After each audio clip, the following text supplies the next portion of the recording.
So, you know how to get your ship and get flying, but once you're in space and you hit that quantum travel button, then whoa. Okay, let's talk about these shapes and arrows and why they're all over the screen. This is episode 2 of my tutorial series. For more help, tips, and tricks on how to get up to speed in Star Citizen, check out the full playlist in the video description, and watch my 10 tips for newcomers video if you'd like to know how you can learn all the know-how of a regular citizen. Now let's get to it. Thank you for coming to my Tomato Talk.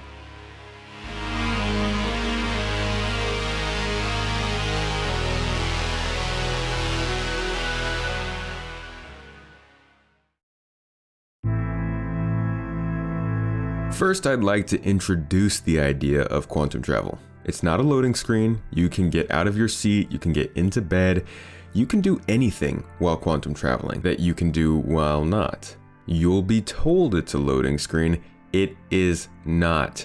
Your ship is simply being transported through space at 20% the speed of light. Don't believe me? You can see other ships undergoing this process if you just stop and look around for a bit. This is important to know because other players can actually intercept you if they're good, so be aware you're still in the game. Quantum traveling requires a quantum drive. Not every ship has one. Make sure to check your ship components, or better yet, check all the ship technical aspects using erkul, which is linked in the video description. And remember, a quantum drive is different from a jump drive. Quantum drives allow us to move through the current star system at quick speeds. Jump drives allow us to navigate jump points between those star systems. A good quantum drive, if you're looking to upgrade your starter ship, is the Atlas drive. Now that we've got the terminology out of the way, let's get back to that beginning situation. Look at all the symbols you have to deal with when you hit that button. What do they mean? Well, let's break it down. Hexagons are ground locations, things like outposts, villages, and smaller landing areas. If the shape is dotted, that means it's on the opposite side of the planetary body from you, whereas solid means the location is facing you. The diamond symbols are space-based locations, such as orbital markers around planets and moons and other minor space stations. Your pentagonal icons represent major landing zones, such as cities or independent space stations. Your square icons are high-traffic space-based locations like cargo and refinery space stations. And those little circles with the littler circles in them are moons. Now, you won't be able to see all of these locations at all times, so make sure to learn when you can and cannot see a specific type of location. When you want to travel to any of these locations, you'll need to align your ship with that location, wait for your drive to spool, and then wait for the location to calibrate. Once that's all complete, simply hold the B button down and your travel will begin. But that's really only the beginning.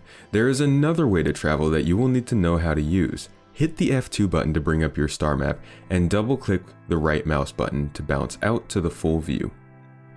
From here, you can select various locations by just clicking them, making sure they're selected in the top right hand corner, and then clicking the set route button at least 10 times to make sure it has actually registered.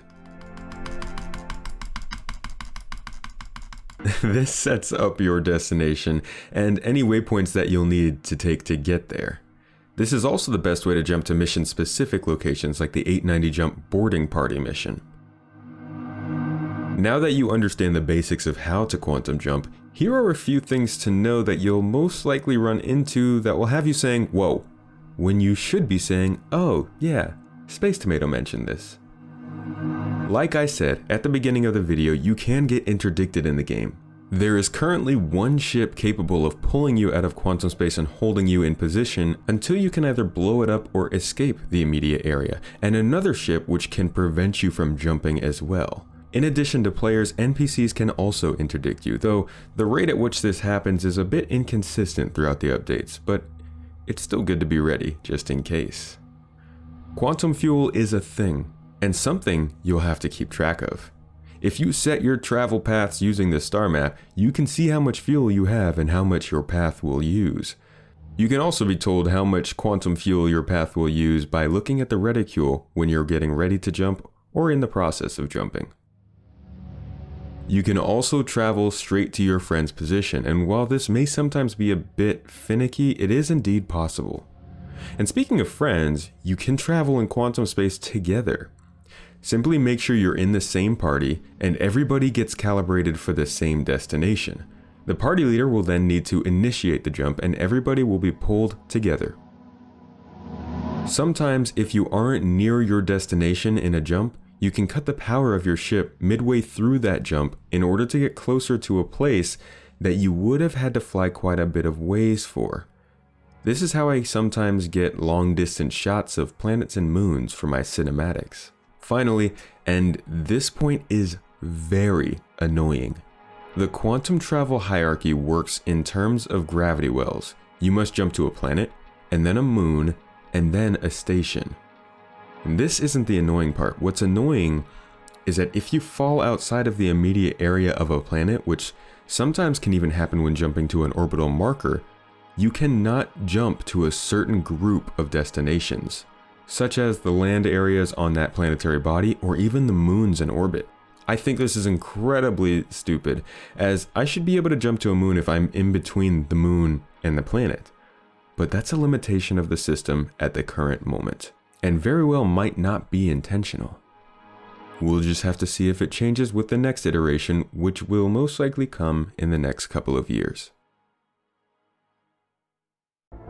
Until then, that's about all I have for quantum traveling. This is the state of the system as of 3.10.2 and could very well change even next patch, which would make this tutorial a bit useless, but that's the reality of an alpha game.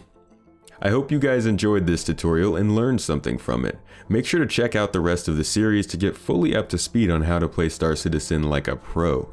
Also, find me over on Twitch where we can chat about the game and play together on Mondays, Wednesdays, and Fridays at 8 AM PST.